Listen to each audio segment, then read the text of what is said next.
17 September Marathwada मुक्तीसंग्राम दिनानिमित्त आज आपण येथे जमलो आहोत. आजचा दिवस केवळ एक तारीख नसून मराठ्यांच्या स्वातंत्र्याचा, शौर्याचा आणि बलिदानाचा गौरवशाली क्षण आहे. आपला देश 15 ऑगस्ट 1947 रोजी स्वतंत्र झाला, पण मराठा मात्र हैदराबादच्या निजामाच्या जुलमी राजवटीतच होता. निजाम मीर अली खान याने मराठ्यांच्या जनतेवर प्रचंड अत्याचार सुरू केले. त्यांच्या क्रूर सैन्याने गावागावात दहशत निर्माण केली. पण मराठ्यांच्या सैन्याने हार मानली नव्हती. स्वामी रामानंद तीर्थ यांच्या नेतृत्वाखाली मराठ्यांनी एक मोठा संघर्ष उभा केला. हा लढा केवळ एक राजकीय नव्हता, मराठ्यांच्या अस्मितेचा व मराठी भाषेचा होता. गोविंदभाई श्रॉफ, अनंत भालेराव, दगडाबाई शेळके अशा अनेक स्वातंत्र्यवीरांनी आपल्या प्राणांची बाजी लावली.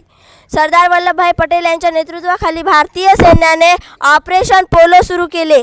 या कारवाईमुळे निजामशाहीला मोठा धक्का बसला आणि अखेर तो दिवस आला. 17 सप्टेंबर 1948 रोजी मराठवाडा स्वतंत्र झाला. आज आपण हे स्वातंत्र्य उपभोगत असताना त्या सर्व अज्ञात सैनिकांना स्मरण करणे हे आपले कर्तव्य आहे. त्यांनी दिलेले बलिदान, सोसलेले कष्ट आणि त्यांनी दाखवलेली एकी ही आपल्यासाठी नेहमीच प्रेरणादायी आहे. चला आज आपण शपथ घेऊया. मराठवाड्याला समृद्ध आणि विकसित करण्यासाठी आपण सर्वजण प्रयत्नशील राहू. या सर्व सैनिकांना मी विनम्र अभिवादन करते.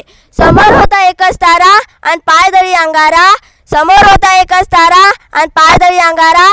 स्वप्न पडले जरी उषा कालाची, हाती मात्र अंधकार.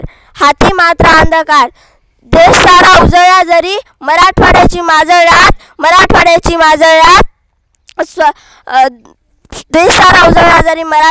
माजळ तेव्हा पेटली अग्निज्वाला. सर्व दूर अंगार मनात.